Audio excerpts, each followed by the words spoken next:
जय हिंद दोस्तों, welcome to vocab in 5 minutes. आज का पहला वर्ड है ब्रिटल। देखिए, ब्रिटल का मतलब होता है कोई ऐसी चीज़ जो ईजिली टूट जाए। इसका हिंदी में कहें तो नाजुक या भंगूर। भंगूर मतलब जो चीज़ टुकड़ों टुकड़ों में या छोटे छोटे दानों में बिखर जाए। तो ब्रिटल को हम कैसे याद रख सकते हैं? देखिए, ब्रिटल को आप याद रख सकते हैं लिटिल से। इसको आप याद कर सकते हैं लिटिल से। लिटिल यानी कोई छोटी चीज़ है ना, तो वो टूट सकती है। ब्रिटल को आप याद कर सकते हैं लिटिल से। लिटिल यानी छोटी चीज़ जो इजीली टूट जाए। अब इसके सिनोनिम्स देख लेते हैं। सिनोनिम्स में क्या क्या आएगा? तो पहला सिनोनिम है हमारे पास फ्रेल। फ्रेल फ्रेल का मतलब भी यही होता है जो चीज़ इजीली टूट जाए बहुत। तो फ्रेल को हम कैसे याद करें? तो फ्रेल को याद करने का एक इजी तरीका है, आप इसको एफ और रेल, एफ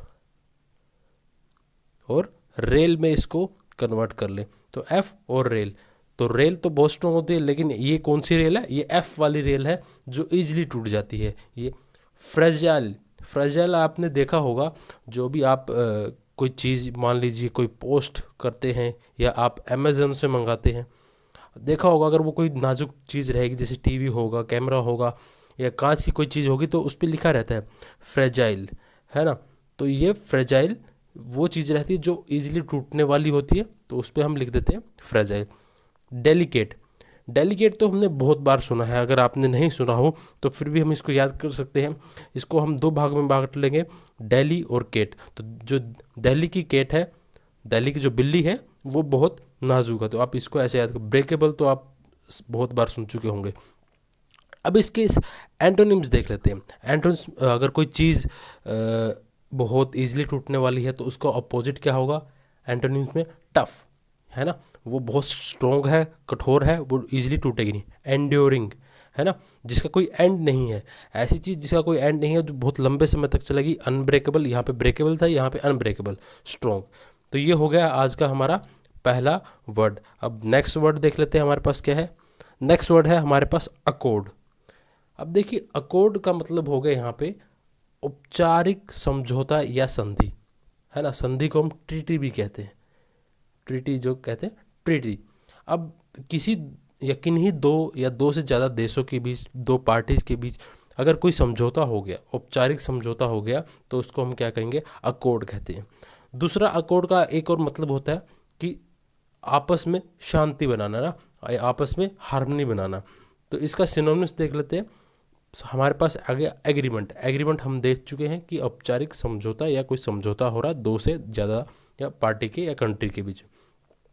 हार्मनी, हार्मनी का मतलब हो गया आपस में सामंजस्य बताना है, एग्रीमेंट होना आपस में, कि आपस में अंडरस्टैंडिंग होना।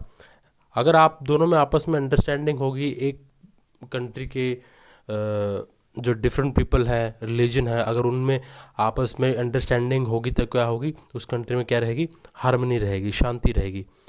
कॉन्सोनेंस। कॉन्सोनेंस का मतलब भी यही होता है कि आप में क्या है? एक समझौता है, आप एक दूसरे को समझते हैं, एक दूसरे को अंडरस्टैंड करते हैं, तो कॉन्सोनेंस। यूनिसन।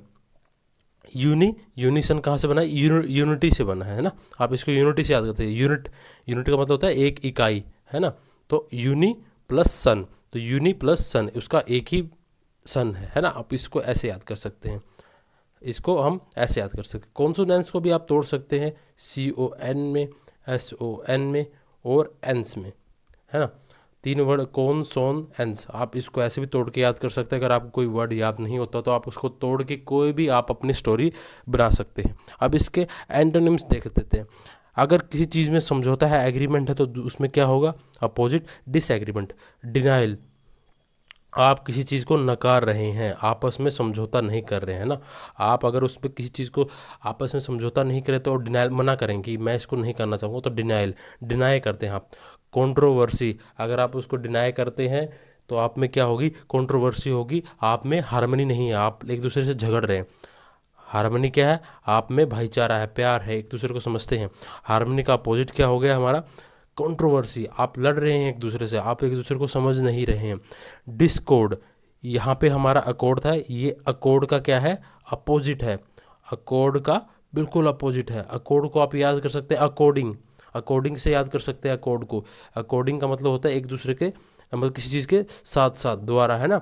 डिस्कॉर्ड का डिस प्लस कोड, ये डिस्कॉर्ड से बना है, अकॉर्डिंग अकॉर्ड से बना है, अपोजिट डिस्कॉर्ड।